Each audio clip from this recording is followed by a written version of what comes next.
Saludos, soy la licenciada Velasco Gabriela. El día de hoy vamos a hablar de los problemas ginecológicos, entre ellos la cervicitis, el cáncer del cuello uterino, mioma uterino, prolapso, climaterio, menopausia, el proceso enfermero, la valoración, el diagnóstico de enfermería y las intervenciones que podemos hacer. Esta microclase es aplicar el proceso enfermero en los principales síntomas y problemas ginecológicos en mujeres en la etapa preconcepcional. Podemos definir a la cervicitis como una inflamación del cuello uterino por diferentes procesos con etiologías y tratamientos distintos. Causas de esta patología pueden ser las infecciones por virus o bacterias. Estas son las causas más comunes de la cervicitis. Normalmente, las infecciones se transmiten por contacto sexual, ya sea oral, anal y también se transmiten de la madre al feto. Además, algunas infecciones pueden pasar fácilmente al cervix, ocasionando inflamaciones y erosión en el tejido cervical. Existen otras causas que pueden provocar la cervicitis, como ser uso de anticonceptivos orales, sensibilidad a ciertos químicos, contenidos en tampones, espermicidas o látex, cuerpos extraños en el cuello uterino, como ser el uso de diafragma o dispositivos conocidos como DIU.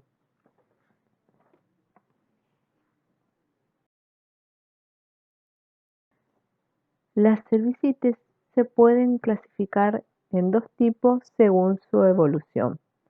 Puede ser aguda cuando se presentan en un corto tiempo o crónicas cuando se mantienen en un tiempo mayor a 6 meses. Las cervicitis aguda son principalmente infecciosas y asociadas de transmisión sexual, como la clamidia, gonorrea, herpes y también otras infecciones del aparato urogenital que puede contaminar la vagina. Se presentan frecuentemente con leucorrea abundante, pueden ser purulentas y acompañarse de fiebre, dolor hipogástrico, síntomas urinarios y dispauremia, así como sangrados en ocasiones. Puede formar parte de una inflamación pélvica aguda con otras localizaciones altas. En el examen con espéculos se observa un cuello edematoso y rojizo, con pérdidas purulentas por el canal cervical que pueden acompañarse de moco. Puede existir además manifestaciones de infección en la uretra, en las glándulas de Bartolino o de Schwann.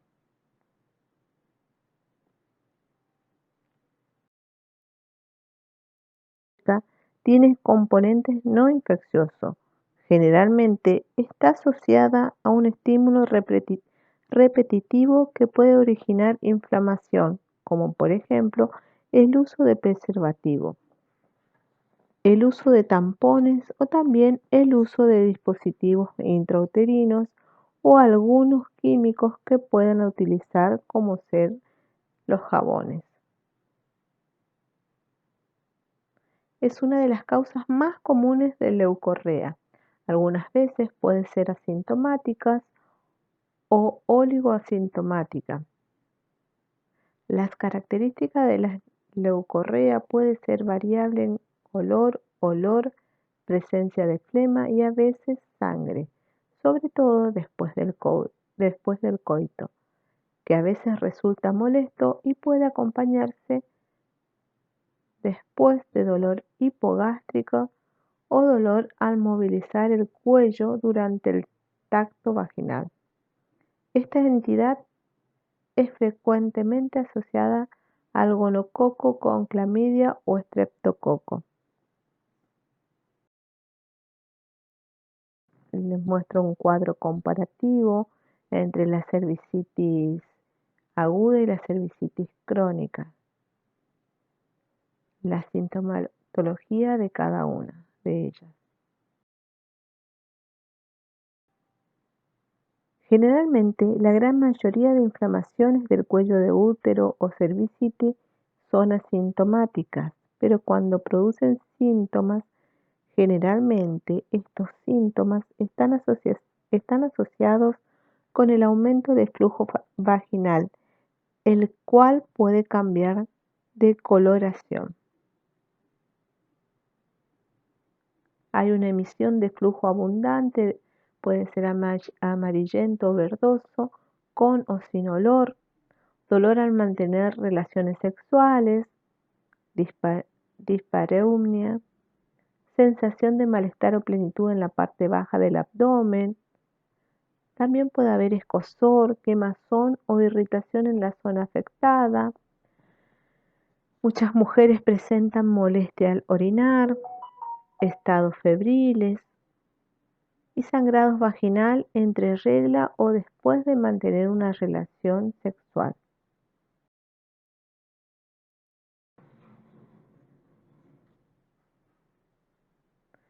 Factores de riesgo.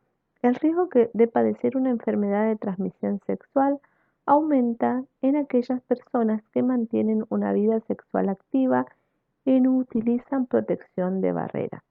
Por ello, algunos factores que aumentan la probabilidad de que una mujer sufra cervicitis son conductas sexuales de riesgo, como no usar protección de barrera y tener múltiples parejas sexuales.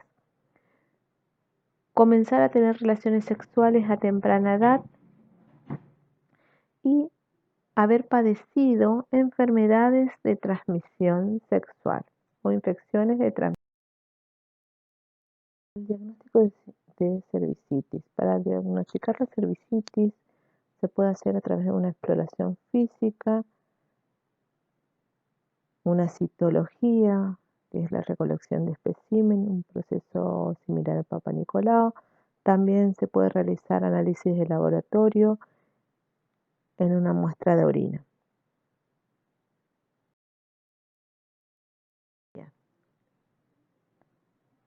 Lo que va a hacer enfermería es enseñar la preparación para el examen ginecológico. En este examen se pueden detectar signos y síntomas y los factores de riesgo. Durante el examen se debe preservar la privacidad. También se debe enseñar a la paciente lo importante que es la higiene general para que el tratamiento tenga éxito. Se debe administrar y enseñar el uso de los medicamentos tópicos. Educar al paciente acerca de evitar las relaciones sexuales hasta terminar el tratamiento. También considerar a la pareja sexual como infectada, lo cual debe recibir el tratamiento al mismo tiempo, incluso si no presenta síntomas. El enfermero debe realizar una educación sanitaria de las enfermedades de transmisión sexual, enseñar sobre la importancia de visitas médicas periódicas.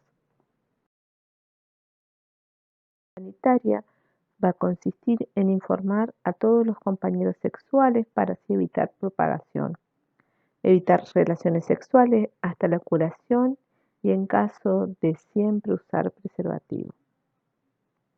No compartir objetos de aseo, lavar toallas y ropa interior, explicar el tratamiento farmacológico, sobre todo si se trata de óvulos, explicar la correcta higiene de la zona,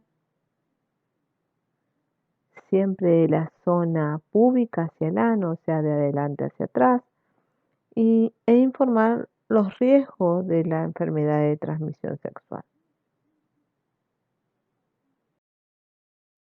Vamos a realizar un diagnóstico de enfermería.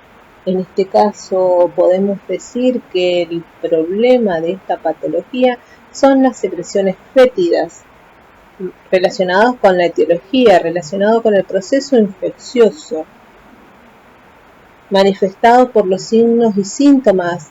En estos cuadros vamos a ver que la paciente presenta un dolor cólico en la zona pélvica.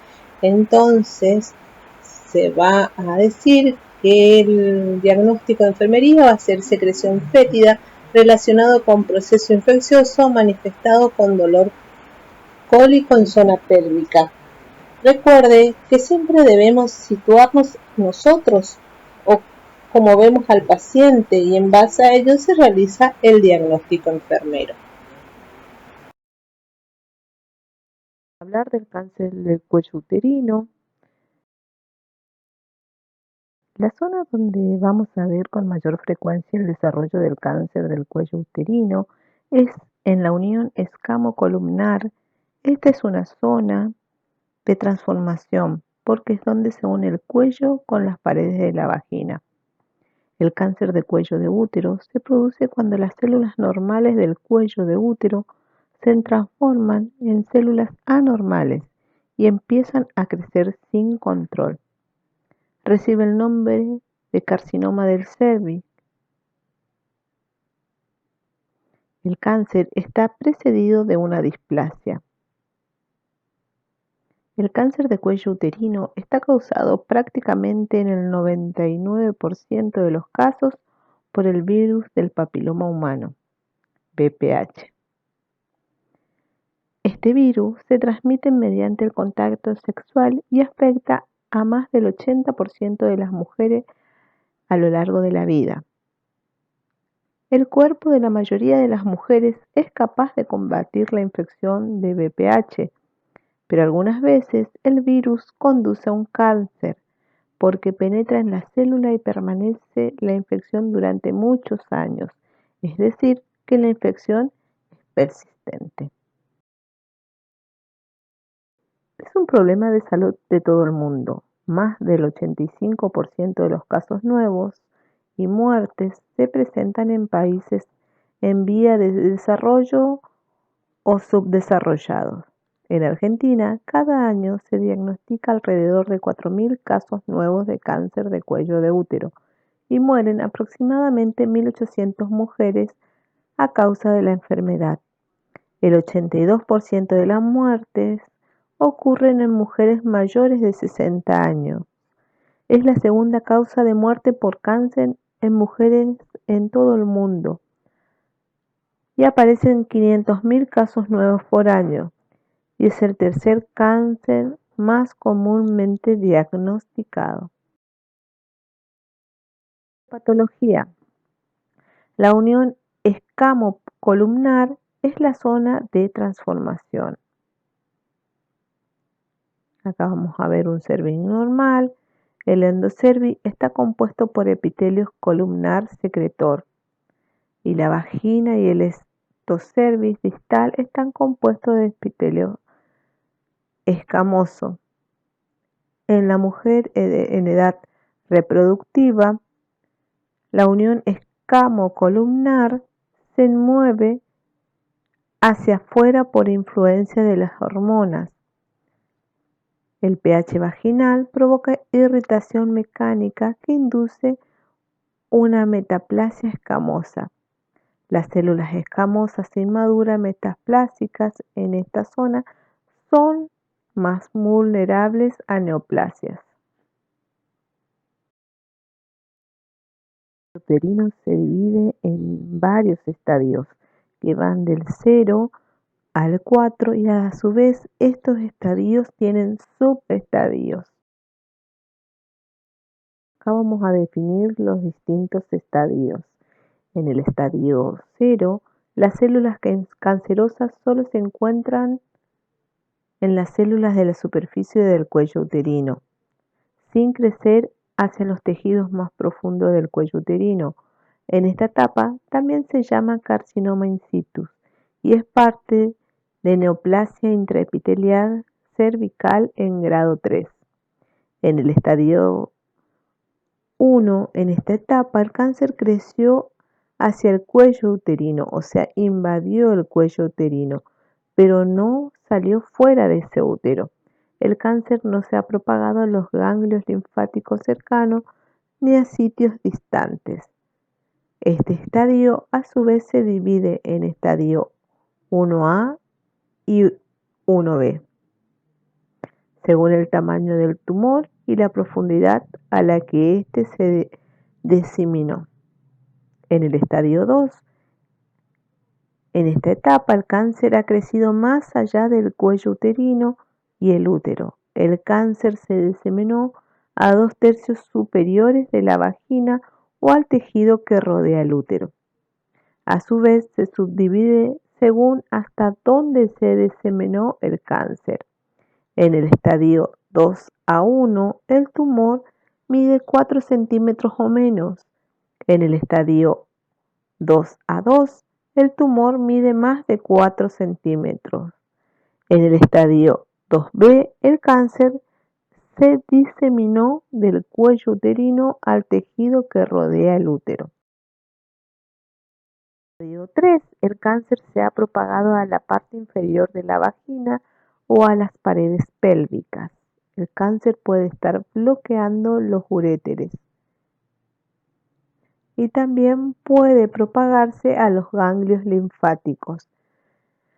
A su vez, el estadio 3 se subdivide en estadio 3A, donde el cáncer se diseminó a la serosa del útero o al tejido de las trompas de falopios y los ovarios, pero no a otras partes del cuerpo. En el estadio 3B, el tumor se ha diseminado a la vagina o al tejido que se encuentra inmediatamente junto al útero,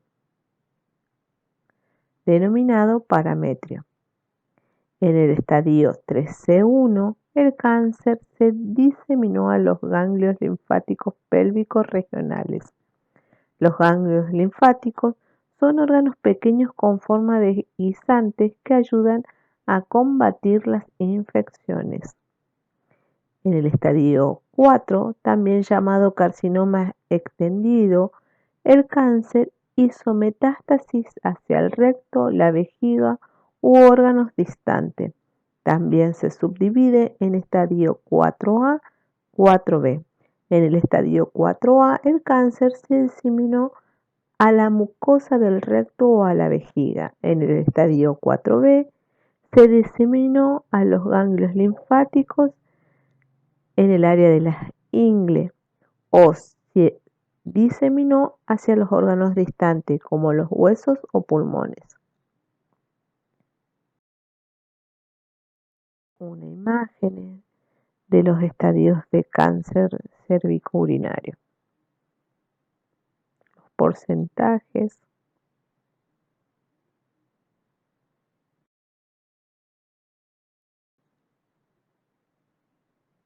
Otro cuadro donde tenemos todos los estadios de cáncer.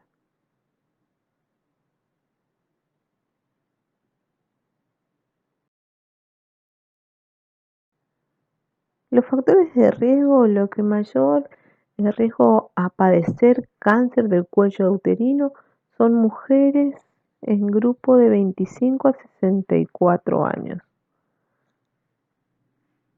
Cuando se ha iniciado la actividad sexual a muy temprana edad, en niñas menores de 18 años, cuando se ha tenido múltiples parejas sexuales, cuando se ha tenido enfermedades de transmisión sexual,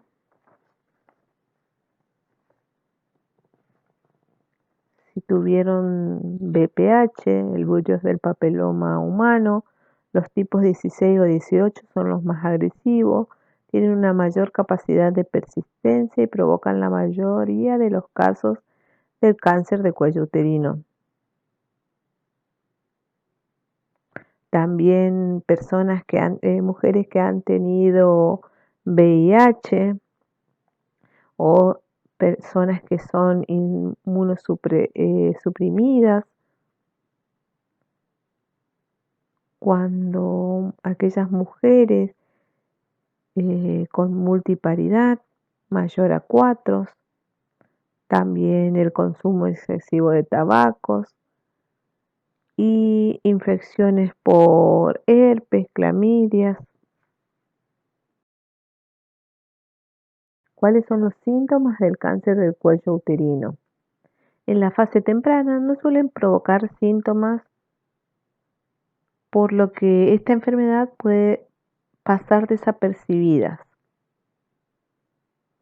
Por lo general, los síntomas aparecen en las fases más avanzadas. Estos síntomas pueden ser un sangrado vaginal anormal, sangrado tras la menopausia, sangrados entre periodos menstruales más abundantes o más duraderos.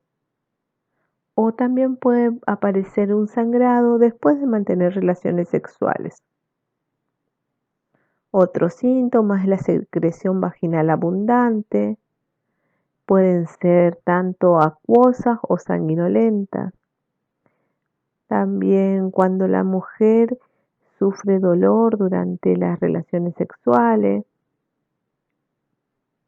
En la fase más avanzada de la enfermedad pueden aparecer también dolor en la zona baja del vientre, dolor lumbar o en la zona baja de la espalda, síntomas urinarios en forma de dolor al orinar u orina con sangre y pérdida de peso.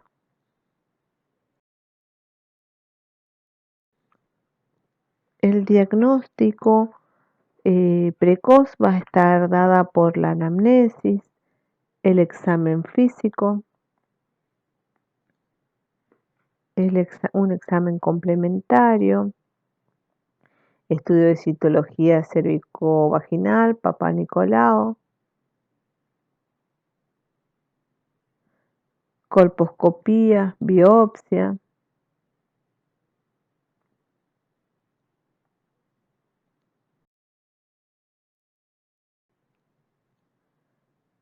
Se recomienda efectuar la citología de Papá Nicolau en las mujeres de 25 a 65 años.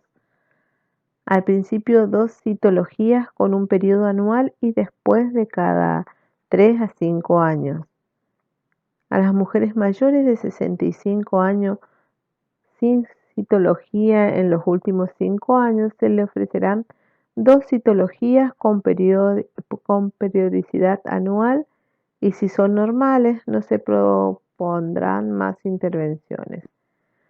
No se ofrecerá cribado en las mujeres que no han tenido relaciones sexuales ni a las mujeres con histerectomía total. Tratamientos del cáncer del cuello uterino puede ser la conización.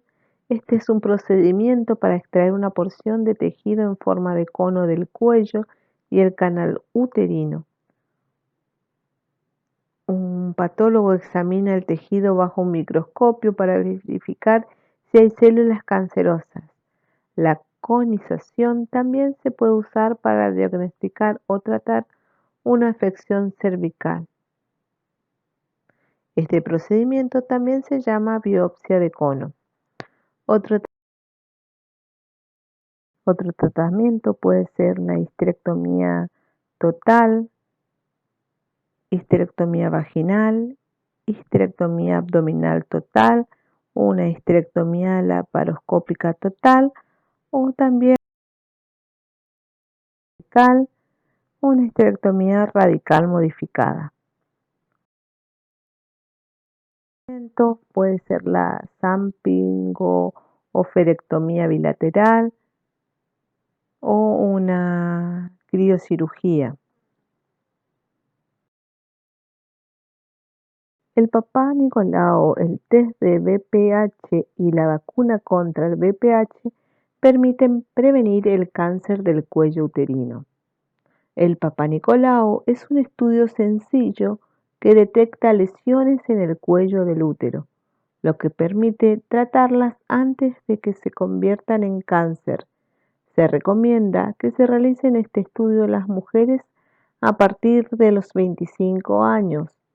Si durante 2 años seguidos el PAP da negativo, se puede espaciar a 3 años. El riesgo de desarrollar cáncer de cuello de útero aumenta con la edad y es mayor en las mujeres de más de 50 años. Por eso es importante que las mujeres después de la menopausia se realicen este estudio. El PAP se realiza en forma gratuita en centros de salud y hospitales públicos de toda la Argentina. El test de BPH es una prueba que detecta la presencia de los tipos de BPH que pueden producir cáncer de cuello de útero. El test de BPH está disponible en la ciudad de Corrientes. La vacuna del BPH previene la infección de los BPH que causan aproximadamente el 90% de los casos de cáncer de cuello de útero. La vacuna es gratuita y obligatoria para los niños y las niñas de 11 años. La vacuna contra el VPH es una vacuna contra ciertas variedades de enfermedades de transmisión sexual del VPH, asociada con el desarrollo del cáncer cervical y las verrugas genitales. En el mercado hay actualmente 2 vacunas contra el VPH. La efectividad real de la vacuna para reducir las tasas de incidencia y mortalidad por cáncer de cuello uterino es aún desconocida.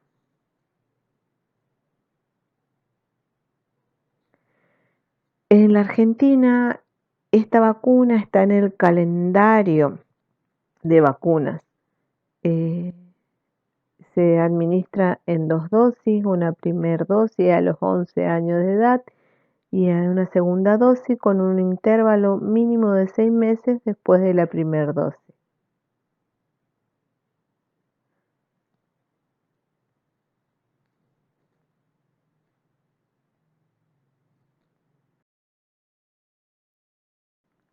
Cuidados de enfermería.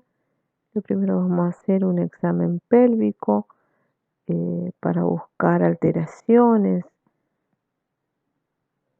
educar sobre el uso de métodos anticonceptivos y métodos de barrera, brindar apoyo psicológico a paciente y familia. El personal de salud debe estar informado sobre el tema, la historia natural del carcinoma cervical uterino. Se debe informar a la paciente sobre los signos de alarmas y sus cuidados. También se debe valorar las necesidades fisiológicas, valorar los patrones alterados como el patrón de alimentación, valorar cambios del patrón del dolor, valorar el patrón de sueño, entre otros.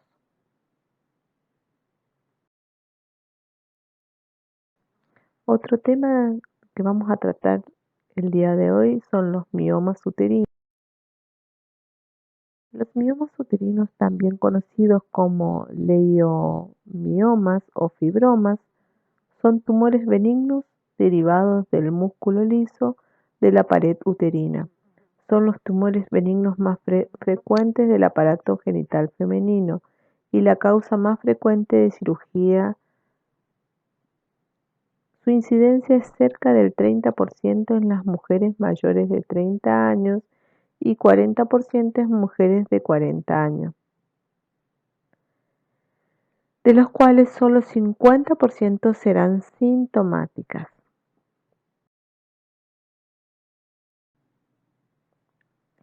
Estos miomas uterinos representan el 10% de los problemas ginecológicos.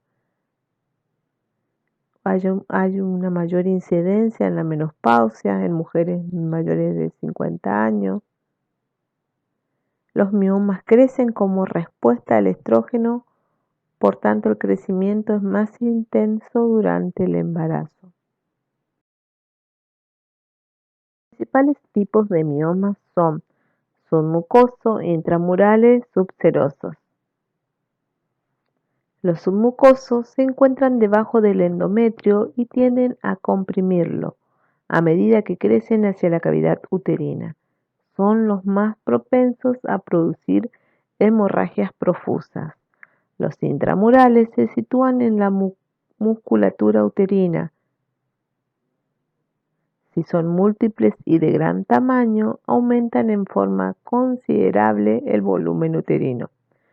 Los subserosos se hallan en la superficie serosa del útero y pueden protruir hacia la cavidad peritoneal. Tienden a ser pediculados y semejar neoplasias ováricas. Pueden extenderse entre las dos capas peritoneales del ligamento ancho, volviéndose miomas intraligamentarios. Otras presentaciones son vaginal y ováricas.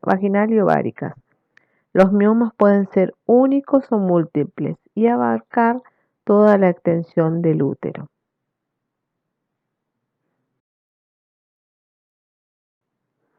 Los factores de riesgo. Las mujeres de raza negra son más propensas a tener miomas. Menarca menor a 10 años, mujeres con obesidad, con diabetes mellitus, hipertensión arterial y mujeres con una alimentación rica en carnes rojas.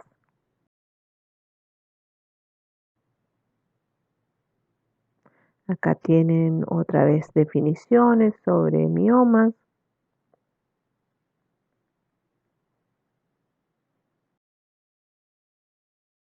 Y síntomas. Pueden presentar sangrado uterino anómalos, presión, una sensación de pesadez en hipogastria, aumento de frecuencia de micción, dolor, dismenorrea lumbar, alteración de la fertilidad, leucorrea, complicaciones obstétricas, anemia, policitemia secundaria, congestión pélvica, edemas en miembros inferiores, obstrucción uretral, obstrucción intestinal.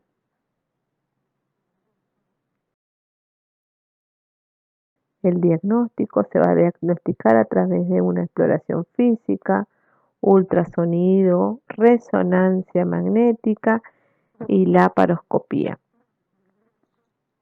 El ultrasonido sirven para clarificar la naturaleza de la masa pélvica y permiten con una seguridad del 80% el diagnóstico diferencial de una gestación, masa ovárica o mioma subseroso sólido. La resonancia nuclear magnética es más exacta para predecir la característica histológica de un tumor. Es útil para la investigación o en casos de dificultades diagnósticas por su alto nivel de exactitud, pero no es necesaria en el manejo rutinario de los miomas. Laparoscopia en miomas de no más de 2 a 3 pulgadas de tamaño no facilita la posibilidad de extirpar pequeños miomas. A través de esteroides andrógenos, estos pueden reducir o abolir la pérdida menstrual en pacientes con menorragia, disminución del 20% del volumen de miomas uterinos, inhibidores de la síntesis de prostaglandina.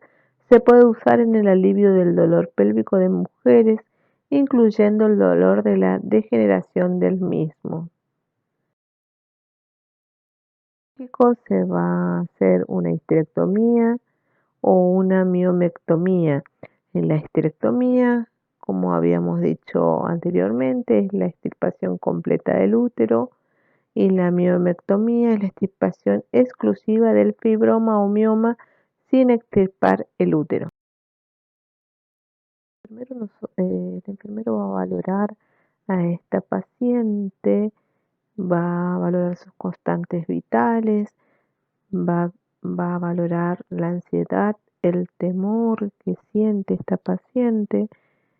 Esta paciente con mioma o fibroma puede tener un sangrado excesivo por lo que va a tener alteraciones en los patrones. Puede tener un riesgo de déficit del volumen de líquido relacionado con esta hemorragia vaginal, por lo que vamos a tener los cuidados. Esta paciente puede ser intervenida quirúrgicamente y vamos a tener cuidados preoperatorios, cuidados en el día de la operación, vamos a verificar que los exámenes de laboratorio estén completos, vamos a brindar apoyo emocional, se va a controlar los signos vitales, se va a valorar la dieta de la paciente. Esta paciente antes de ser intervenida quirúrgicamente debe tener eh, un ayuno por lo menos de 6 a 8 horas.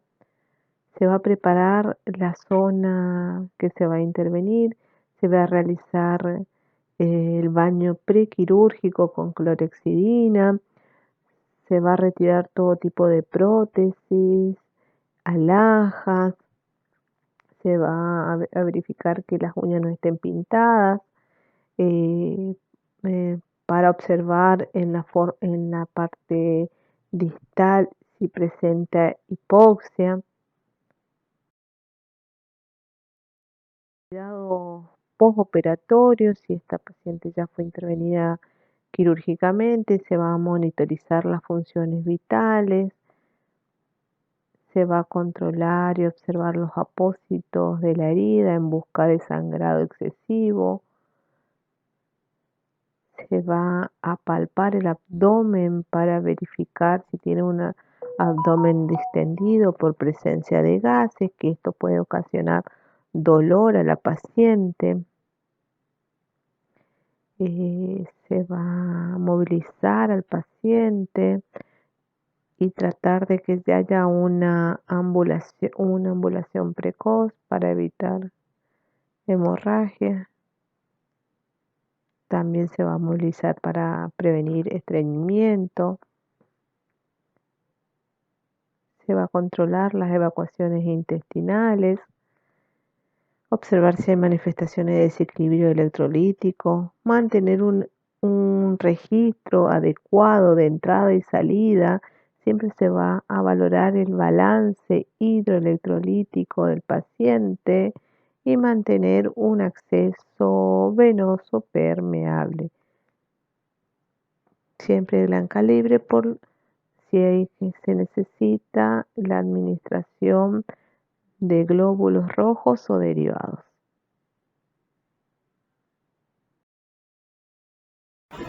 Siguiendo con la clase, vamos a hablar del prolapso.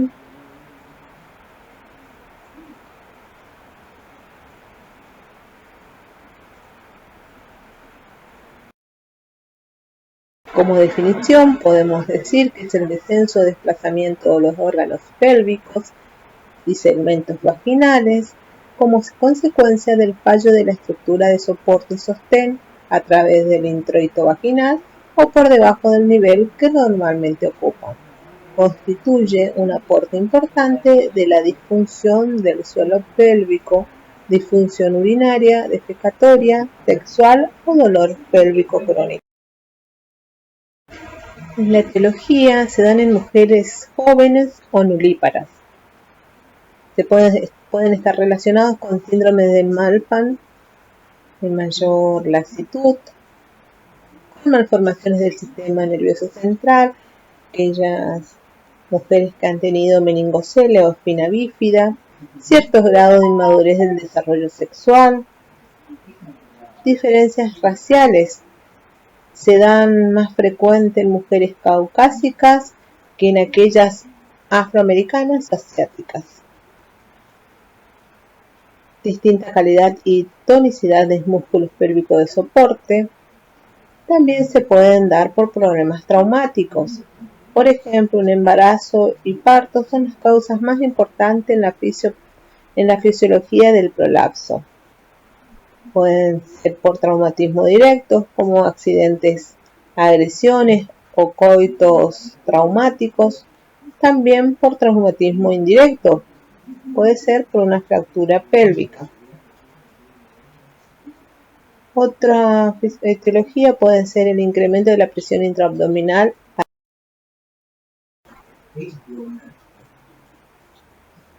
Al prolapso uterino se le puede dividir en 4 grados. El prolapso uterino de primer grado es el descenso no alcanza el plano vulvar, el cervix está descendido pero no alcanza el introito vaginal.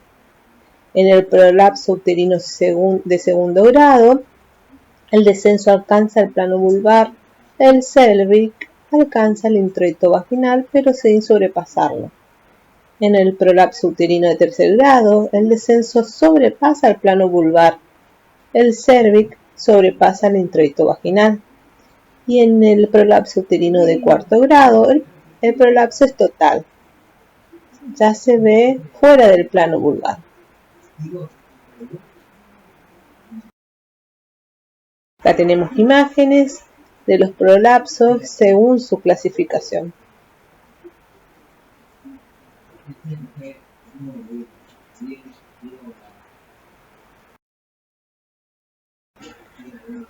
Otras imágenes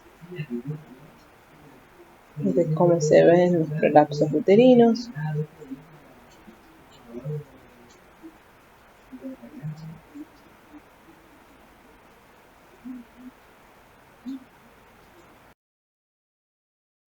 Los signos y síntomas. Los signos varían según la zona prolapsada y son más severos cuando mayor es el grado de prolapso. Pueden aparecer dolor en genitales, dolor de espalda crónica, sensación de presión pélvica. Se puede acompañar de manchas o sangrado. La mujer presenta fatiga, debilidad. También pueden aparecer leucorrea o dismenorrea, incontinencia urinaria o incontinencia fecal, así como síntomas urinarios, disuria, polaquiuria, otras. El diagnóstico es una urgencia que se realiza por la clínica de exploración física. En ocasiones es necesario explorar a la paciente en bidestación para valorar el grado de prolapso según el descenso del cervix. El tratamiento puede ser a través de la utilización de presario, que es un dispositivo que se introduce en la vagina y reduce el prolapso al impedir que éste salga por el hiato urogenital.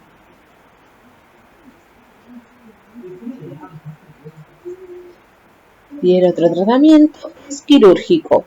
Lo más utilizado son la colpoplastía anterior y la colpoplastía posterior.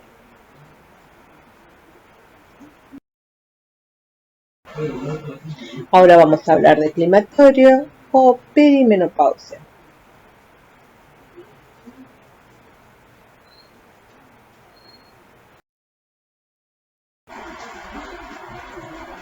El climaterio o perimenopausia es una etapa normal o fisiológica en la mujer que se caracteriza por una serie de cambios morfológicos, funcionales y psicológicos causados por el cese de la función ovárica. Se caracteriza por una deficiencia de estrógenos. Es el paso del periodo fértil a la situación de reposo ovárico. ¿Cuáles son los factores que influyen en su aparición? La raza, la herencia, consumo excesivo de cigarrillo, cafeína y alcohol, genética, la obesidad. Pueden retardar su aparición la alimentación vegetariana y la multiparidad. Signos y síntomas. La mujer va a tener menstruaciones irregulares, sequedad vaginal, sofocos, escalofríos, sudoración nocturna, problemas para dormir, cambios del humor, aumento de peso y metabolismo más lento.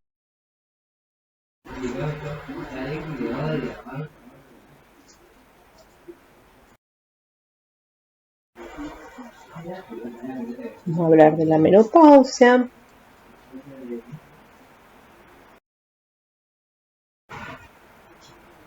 La menopausia es el cambio fisiológico que se produce de forma natural en la mujer, generalmente entre los 48 y 55 años de edad. Se correlaciona con la disminución de la secreción de estrógeno por pérdida de la función folicular. Se considera que la menopausia natural se produce tras 12 meses consecutivos sin menstruación, siempre y cuando el final de la menstruación no se deba a ninguna otra causa fisiológica o patológica evidente ni a una intervención clínica. Acá vamos a tener la diferencia entre climaterio y menopausia. No es lo mismo hablar de climaterio y menopausia. El climaterio son todos los signos y síntomas que se producen por el cese de trabajo de los ovarios y su falta de producción de estrógeno. Marca la fase de transición entre la etapa reproductiva y no reproductiva de la mujer. Se inicia años antes de la menopausia y continúa años después de esta. En cambio, la menopausia es la última regla, es el cese de la regla o menstruación de manera permanente por la disminución de estrógeno y funcionamiento de los ovarios.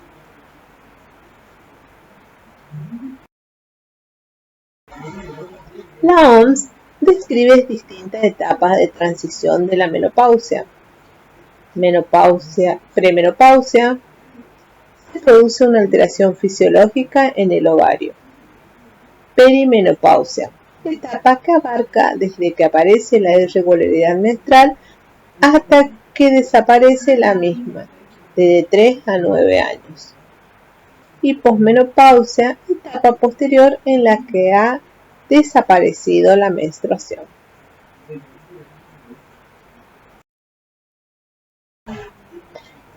La menopausia se puede dar de forma espontánea, artificial, precoz o tardía.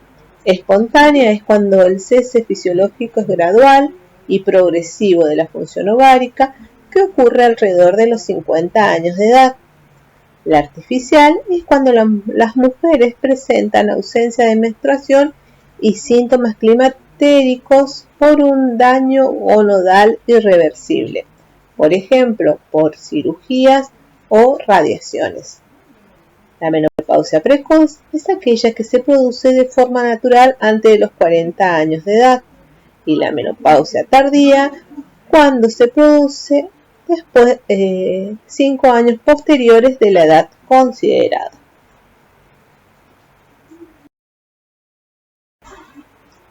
Los cambios asociados a la menopausia pueden afectar al bienestar físico, emocional, mental y social de la mujer. Estos síntomas pueden ser sofocos y sudores nocturnos. Los sofocos consisten en una sensación repentina de calor en la cara, el cuello y el pecho, a menudo acompañadas de enrojecimiento de la piel, transpiración, palpitaciones y sensaciones agudas de malestar físico, que pueden durar varios minutos. Otro síntoma es el cambio en la regularidad y el flujo del ciclo menstrual, que culmina con el cese de la menstruación. Sequedad vaginal, dolor durante las relaciones sexuales e incontinencias. También pueden padecer dificultad para dormir, insomnios y cambio en el estado de ánimo, depresión y o ansiedad. cambios en la figura corporal y obesidad. También las mujeres pueden padecer de osteoporosis. El diagnóstico. Por lo general no se necesitan exámenes para diagnosticar la menopausia, pero en algunas circunstancias el médico puede recomendar análisis de sangre para comprobar los niveles de hormonas, tanto las hormonas folículo estimulante y el estrógeno, como la tirotropina.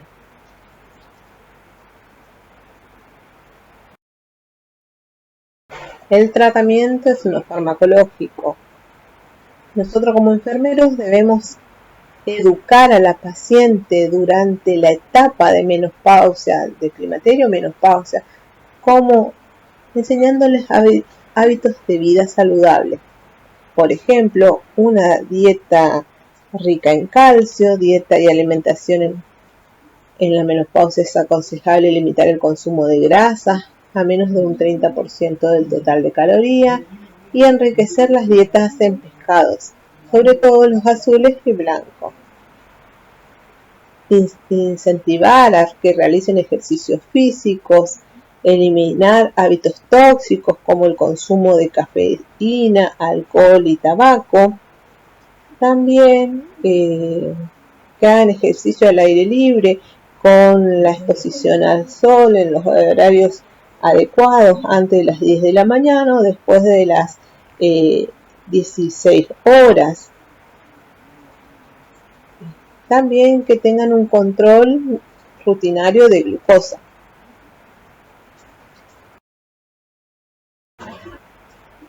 Acá tenemos unas imágenes de los signos y síntomas, de las recomendaciones que se deben controlar, hacer ejercicio, control de colesterol, los tratamientos, control del peso.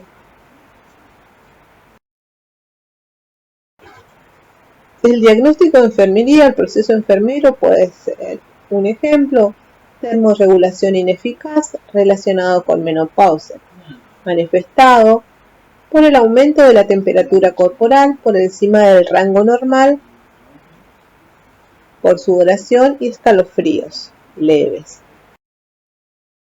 O acciones de enfermería, enseñar a la paciente actuaciones para prevenir los sofocos. No abrigarse demasiado, reemplazar el café por zumos naturales y no fumar. Sugerir la ingesta de alimentos ricos en isoflavonas y omega 3. Animar la manifestación de sentimientos, percepciones y miedos. Instruir a la paciente sobre el uso de técnicas de relajación y respiración. Otro diagnóstico puede ser disfunción sexual relacionado con la posmenopausia, manifestado por dispareunia, atrofia y sequedad vaginal.